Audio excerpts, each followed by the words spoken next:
Big Citroens. They've long offered an intoxicating blend of pillowy comfort, generous interior space, quirky looks, and lashings of irresistible French charm. Yet somehow that combination hasn't tended to be widely popular in the UK over the years. We prefer our executive with a German badge on the boot lid, it seems. But if you're getting tired of what happens when stiff, sporty suspension meets typical British B-roads, or you just want to stand out from the crowd a bit, this latest offering from Citroen could be worth a look. This is the C5 X. Hang on, you're probably thinking, isn't there already a Citroen C5? Well, yes, there's the C5 Aircross, which is a practical and distinctly styled family SUV. This, though, is the C5 X, and it promises to be quite different.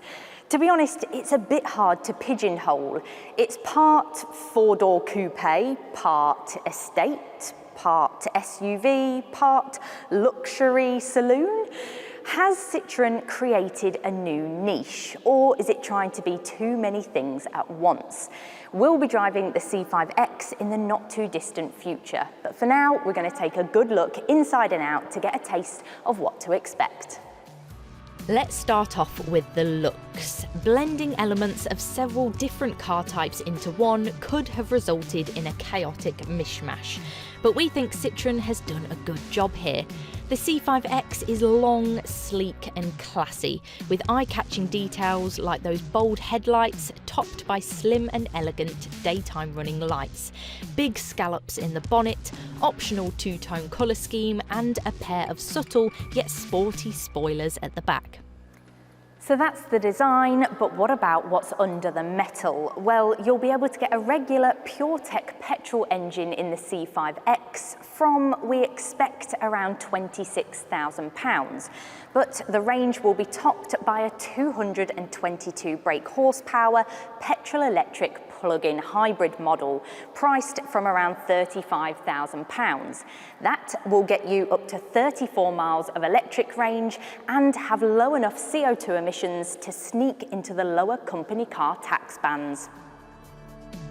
It arrives in the UK early next year, but you'll be able to order one from November, at which point exact prices will be revealed.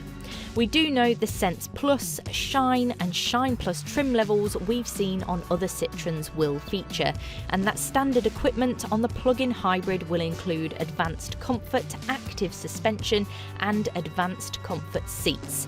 Yep, comfort is definitely going to be a priority here.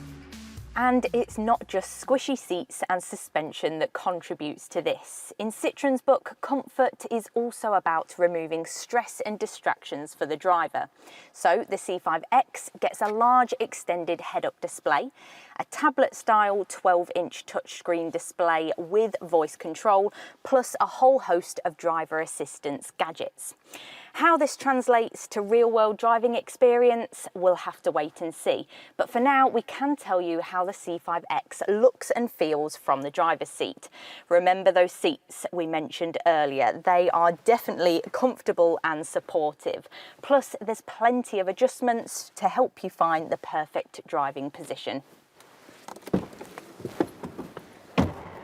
The C5 X is a pretty massive 4.8 metres long, and it's great to see that all that exterior bulk has translated into lots of room for rear seat passengers.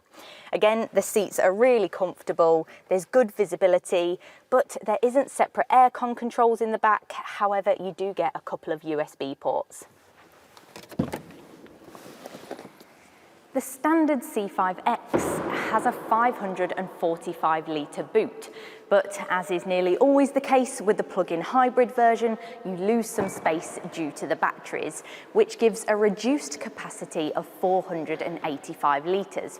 You can, of course, lower the seats down to free up an impressive 1,580 litres for trips to the gardening centre, for example. Plus, the wide boot opening will prove helpful for that too. But those numbers are still some way off the 650-litre seat up and the 1,780-litre seat down figures on the plug-in hybrid version of the Volkswagen Passat estate.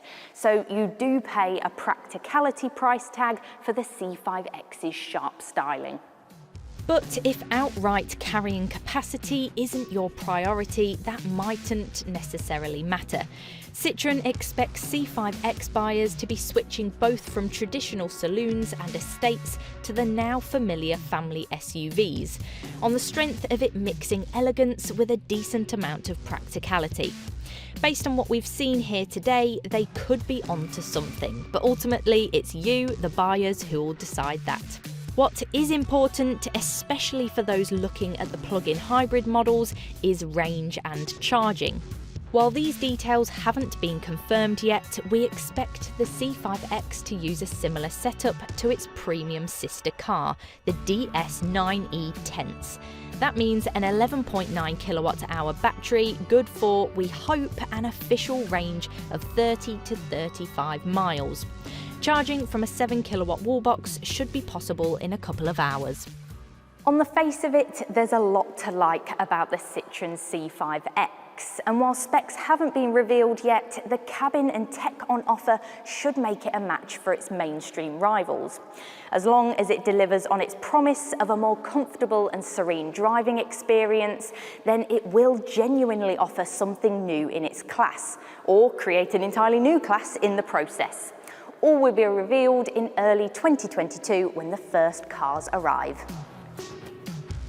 Head to DrivingElectric.com for all the latest electric car advice, news and reviews. And check us out on Twitter, Facebook and Instagram.